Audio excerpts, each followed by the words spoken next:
Hello, podcast world. Welcome to Balance Life Mastery, the show where we talk about all things high performance and life balance without the burnout. Stories, insights, and actionable tips on creating the life you deserve, giving you and your teams the unfair competitive advantage in work and personal life. Hello, everyone.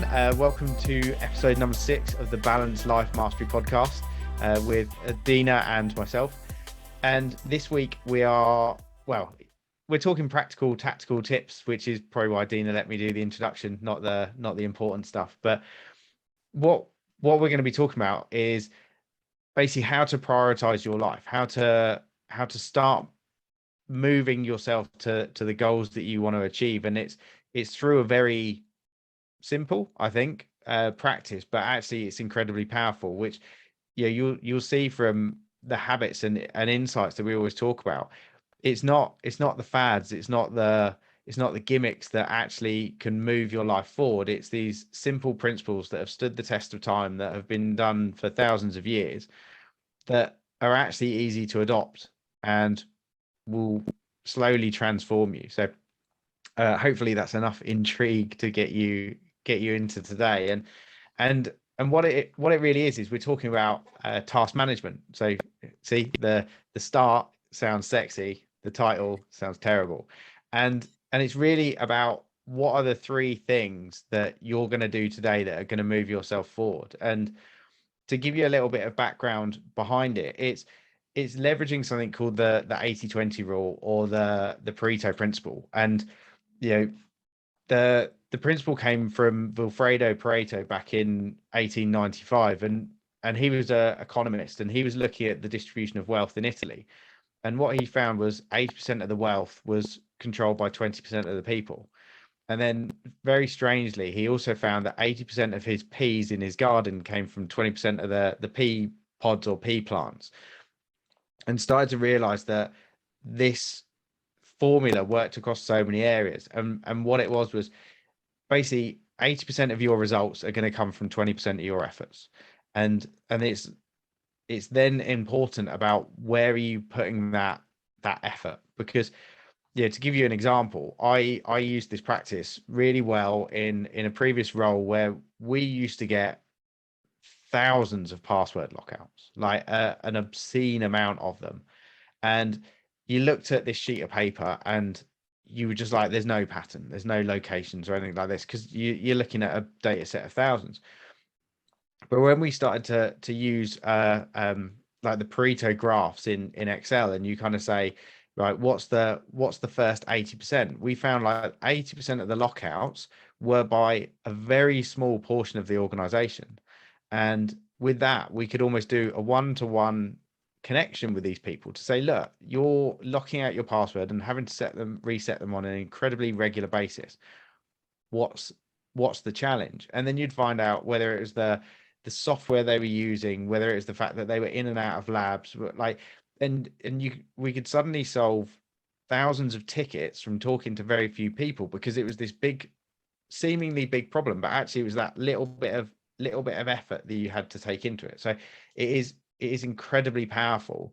Some people also go to like the 10-90 and like even geek out even more. But don't underestimate the power of this thing. So to-do lists and task lists get this really bad rap, and this is a way to sort of counteract that. Because Dina, I don't know what you're like. I have a lot of things on my to-do list or my Trello board that's like slowly backing up. I mean, what about you? Is it what's the list like?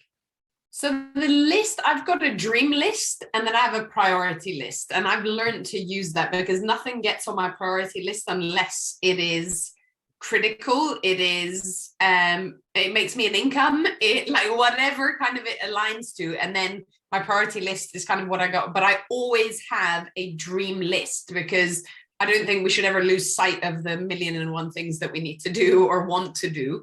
But yeah, so that's how it fits in for me. That's awesome, because I think what you often see is people will write this big list of tasks. Actually, I taught this process to my mum, so if she listens to this, I hope she does, because we need the subscribers. But she always used to have this big list, and generally what people do is they procrastinate about what they want to work on, and they will end up working on that 80%, like that low value tasks at the bottom. So that's like checking email, it's writing reports, and it's putting off that really important work that you're a little bit scared of. And I think, Dina, on one of the episodes you said we need to talk about procrastination, and you're spot on, because it's kind of tied to that as well. And like this process will help you resist doing that low value, I kind of call it shallow work, and really make sure that you're taking those big steps, because the big steps are what's going to help you win the day. And what we really want to give you is, when you're sitting at the end of the day and you can say, I moved my biggest things forward in life. So whether that's your work, your personal life, or to your values and goals. Because no one sits there in the evening or when they're going to bed and go, oh, I can't believe I processed 150 emails today. That was bloody impressive, wasn't it? Right. But if you completed your slide deck that was for the CEO, now that you go to sleep happy, don't you? Because you don't have to do it tomorrow. Like, there's always going to be emails. But exactly. It's the whole, and this used to drive me insane in the corporate world, and it still does for anyone. And it's that I'm busy. Are you busy, or are you actually being productive? Because there's a big difference.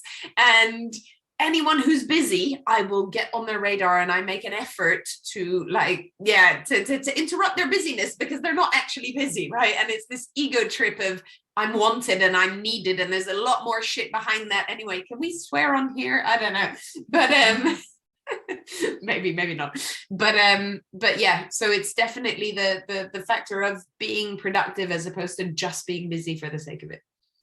Oh, absolutely, yeah, because it just because your day's filled doesn't mean you provided any value whatsoever. But I feel like we have an NLP slot on every single week. But that, just so you know, when you tell someone you're busy, your mind doesn't understand. Like, it hasn't got the logic about, firstly, whether you're being truthful or not, or whether that's like the criticality. So it's like, oh, I'm busy, right? Okay, and that will keep you in busy work, because you told your mind you're busy. So it's like, oh, okay, so suddenly you decide that you need to create a filing system in your email, or you need to like work through all this information that's not important at all, because you've just told your mind, and your mind can't differentiate that. So if you're overwhelmed, say you're overwhelmed, if you said that you're working on mundane work, your brain will actually listen to that. So just be careful when you tell everyone you're busy, because it's a self-fulfilling prophecy that your mind will just like fill your day, because you said you're busy. So it will never let you be idle, because you're busy. You must be doing stuff. We'll have to do like a NLP corner every week. Well, I think so. That might be super useful. So like I said, this one's like super practical week this week. So hopefully it's not a long one, but I do like to ramble. And the approach is basically how to work on your highest priority. So this is how you're going to build your Pareto principle, your 80-20 rule. And what you want to do is ideally do this in the evening or at the end of the day before you're trying to go to sleep. The reason this helps is it gets everything out of your head. It gives you this, you've documented it, so you go to sleep with a lot more satisfaction, but a clearer sort of intention about what you want to do the next day. But what you're really doing is write all your to-dos down. Don't write 100. Like, naturally try and work on a little bit of prioritization in your head. So list out the things that you need to do, and this can be across work and life. It's always important to have that balance of what's important to work on today. It shouldn't all just be work. And then once you've got that, start to score them. So the scoring goes against urgency. So when's the due date, or when is there going to be an impact of it not being completed? And then the value. So what value is it going to bring? And again, this could be to your life, your career. Is it going to move the company forward? Is it going to make them more profitable? Is it going to avoid a regulatory issue? Is it going to allow a product to be sold? they're the big value things that you need to look at, not something valuable to you. It's like, what's the bigger value? And then you can either eyeball it, or there's a lot of perfectionists that listen to this, so you can probably create a little Excel calculator to multiply the two together. But what you want to do is work out what's a high urgency and high value item. And once you've got that list, it's put them in order, and then it's basically just taking the three. But really what you're doing is you're taking the top one, and you're taking that most important thing that's going to move you forward, that's going to move the company forward, it's going to change your life over time, and work that through to its completion. And once you've done that, you do the next one. And I'm sure a lot of people will sit there and go, that's nice, but that doesn't work because I have meetings. Like, this doesn't mean you sit there at 9 o'clock in the morning and you work through it, but it's like, you should be building time into your schedule, and we'll do a session about that. But it's like, when you have that deep thinking time, when you have that capacity time, that's what you work on. It's really pulling yourself away from that low value work. It's like, no, I'm not going to check my email 10 times today. I'm going to get this report done, because that's the bit that's important. And I guarantee it will transform you, how you feel at the end of the day about what you accomplished, because you've worked through those big priorities, not the mountain of email you sat in meetings that you didn't care about, or all these other bits. So really powerful, really simple, but you have to implement it. Yeah. And you know what's super powerful as well is when you start the day and you tackle the hardest thing on your list, you feel the most achievement. You feel like you've tackled the hardest thing. So guess what? The rest of the day becomes a piece of cake. It's like skating downhill, right? So in that respect, just to add to that, something that I found really worked for me, because I'm much more of a feeling person, it's setting an intention. And when I was taught this, it really changed my life, because we all, to avoid burnout, right? Both of us are burnout recoveries. And I really needed to find a way to manage my pace so that I don't hit that wall again. So every day I'd do what you just said in terms of the night before. I'd list out my priorities, and that would actually just clear my mind, because I have issues sleeping anyway. So when I wake up at 2 a.m. and I'm like, bing, I'm up, my brain actually has nothing to worry about, because I've kind of emptied it the night before. But in the morning when I wake up and I set the intention, if I didn't sleep well, I know I'm not going to have my best day, right? So again, let's set expectations. Let's be easy and kind to ourselves. If I know that I've got deadlines, then again, that is my intention. My intention is to meet the deadlines and do whatever I need to do, so that I don't end up at home or in bed at the end of the day worrying again. We are in control of how productive and what we do throughout the day. So a lot of the time, and this again, I hate the phrase of I have no time. No, you actually do, because lack of time is lack of prioritization. So the whole I don't have time is, what if you actually took control of your time and did something about it? How empowering is that? So that's my little rant on that topic. But the intention side really helped me, is even if I needed a day of just self-soothing, or to grieve, or to whatever it might be, if I wanted a day of fitness, right?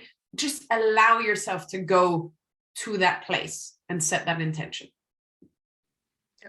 And and you're spot on as well, because once you've got that list and you've worked out the urgency, you've worked out the criticality, that in your mind, you now have a logical reason for why you are choosing to do a certain activity. And I think that bit always plays on people's minds. It's like, oh, shouldn't I be working on that? And you can actually look back to your logic and go, no, that's not due till next week. This was due for the end of this week. Yeah, they're both as important as one another, because it's always hard when both are like really important. And that's when you have to get into the deadline thing. And that will really help. It's like, I know I'm doing this now, but I know later I can do that task number 2, or next week I'm going to be working on that. And yeah, it's so powerful from keeping that little gremlin out of your mind that's sort of saying, put it on your sleeve and say, why aren't you working on that? It's like, because I can only do one thing at a time. But yeah, no, intentions are so cool. Yeah. So 2 super, super cool tips, 80-20 rule, and 3 things, and maybe a third being intention, to help you get more control of your day and to help you kind of be able to prioritize and actually stop saying that you're busy and you have no time, because that's not really true 100% of the time. Any last bits to add? Just to say, if you give it a try, please try this, see what it's like. But let us know, let us know your feedback around the velocity that you've been able to work out, or the clarity that it's given you. I mean, one of the things that I like to do in my Facebook group, and we sort of roll this out across programs, is having people at the start of the week set their intentions. So like, what's the one thing I need to do by Friday? So to feel that total fulfillment on Friday, what's the big thing you want to move forward? And this really builds onto that, and it's incredibly powerful, because you've got that intention, it's in your mind, you're motivated, and then you've got that joy on the Friday to say, do you know what, I did it. Like, you went into the weekend with, that was the biggest thing, because we're never going to finish everything. So let us know, or come join one of the Facebook groups as well to really get that accountability for intentions and delivery of your big tasks. So there we go. Slip in a sales pitch. Alrighty, guys, have a great week, and until next week, and we hope you found this useful. Do let us know. Take care. Thank you very much for listening. If you like the episode, please subscribe, share it with a friend or a colleague, and leave us a review on whichever podcast platform you're using. We read them all, and it really helps us get the insights and the guidance on where to take the program forward. And also connect with us on social media. Share your journey with us for your high performing and balanced life. And lastly, remember to take the BalanceQ scorecard. The link will be in the show notes. And BalanceQ, or BQ, is your balance quotient. It's your ability to live this high performing and balanced life, both in your personal and professional career. And when you take the scorecard, you get actionable insights, you get the steps that you can take to really take yourself on this journey. So with that, we thank you very much for listening, and look forward to you listening on a future episode, and have an amazing day.